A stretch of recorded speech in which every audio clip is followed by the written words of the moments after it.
பொண்ணு கூட அனுப்பிடணும்.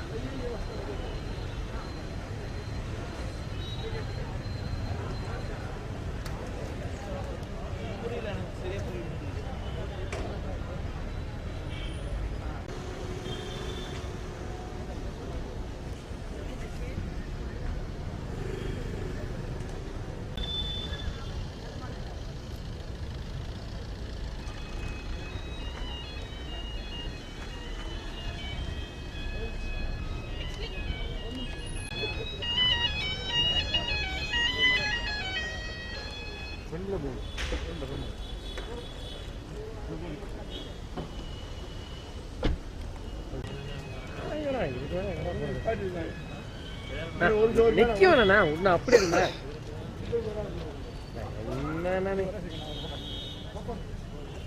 வாங்க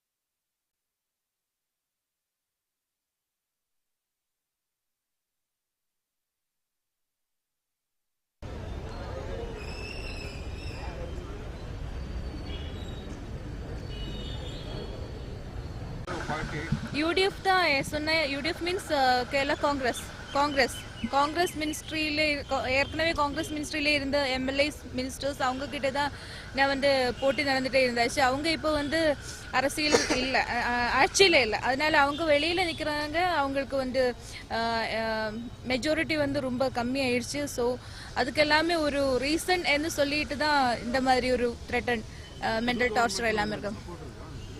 சப்போர்ட் இந்த சென்ஸ் இப்போ போட நிலைமையில பார்த்தா அவங்க வந்து கரப்ஷன் எதுவும் இல்லை. ஆனால் ஸ்ட்ரைட்டாக தான் இப்போ வந்து இந்த கேஸை இன்வெஸ்டிகேட் பண்ண மாதிரி இருக்காங்க. அப்போ அதனால கண்டிப்பாக ஒரு பாசிட்டிவ் ஒரு டிசிஷன் வரும் தான் நினைக்கிறேன். ஆமாம், ஒரு லைஃப்பில் என்ன நடந்ததோ அதுதான் எழுதிட்டே இருக்காங்க. இதுவரைக்கும் அந்த மாதிரி ஒரு ஆட்டோபயோகிராஃபி எங்கேயும் எழுதலை. ஸோ அதுக்கு ஒரு ட்ரை பண்ணிட்டே இருக்காங்க, முயற்சி பண்ணிட்டே இருக்காங்க.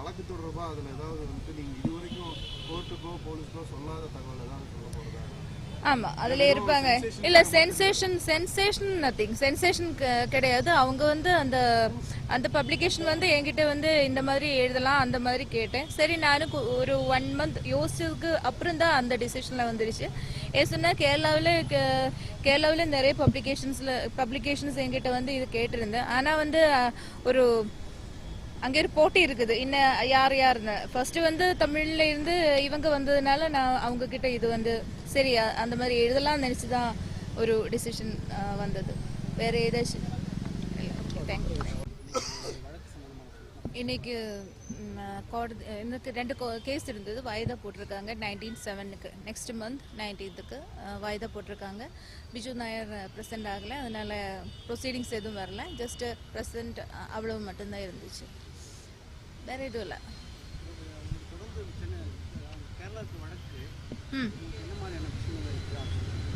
கேரளாவில் கோர்ட்டு கேஸ் அதெல்லாமே வந்து ஓரளவுக்கு ட்ரையல் ஸ்டேஜில் தானே இருக்காங்க. அங்கே பிரச்சனை ஒன்றும் இல்லை. ஆனால் சோலார் என்கொயரி கமிஷன் அங்கே வந்து என்னோட கிராசிங் என்னோட டிப்போசிஷன் அதெல்லாமே வந்து லேட்டஸ்ட்டாக முடிஞ்சிருக்காங்க. என்னோட கையில் இருக்குது ஒரு 90% ஆஃப் எவிடன்சஸ். நான் வந்து commission before the commission I have submitted. இனி வந்து அவங்க வந்து ரிப்போர்ட் பண்ண வேண்டிய வேலை தான். அதை விட ஏற்கனவே இருந்த எம்எல்ஏஸ், எக்ஸ்-எம்எல்ஏஸ், மினிஸ்டர்ஸ் அவங்களையெல்லாம் கூப்பிட்டு வர வச்சு அவங்க டிப்போசிஷன் வாங்கிட்டே இருக்காங்க, அவங்க மொழி எழுதிட்டு இருக்காங்க. ஸோ அதுக்கு பிறகு தான் அவங்க ஏதாச்சும் டிசைட் பண்ணமோ வேண்டாமோன்னு கேரளா மினிஸ்ட்ரிக்கு ரிப்போர்ட் பண்ணிடுவாங்க. த்ரெட்டன்ஸ் எப்பவுமே இருப்பாங்க. அது வந்து இப்போ நம்ம வந்து ஏதாச்சும் ஒரு கட்சிக்கு ஆப்போசிஷனா ஏதாச்சும் பேசினா கண்டிப்பா அவங்க வந்து நமக்கு எதிர்தான் வந்துடுவாங்க. ஆனா எவிடன்சஸ் இருக்கிறதுனால அவங்க வந்து அவ்வளவு பிசிக்கலி வந்து டார்ச்சர் பண்ணது மாதிரி ஒரு நிலைமையில இல்லை. ஆனா mentally they are harassing too much. வேற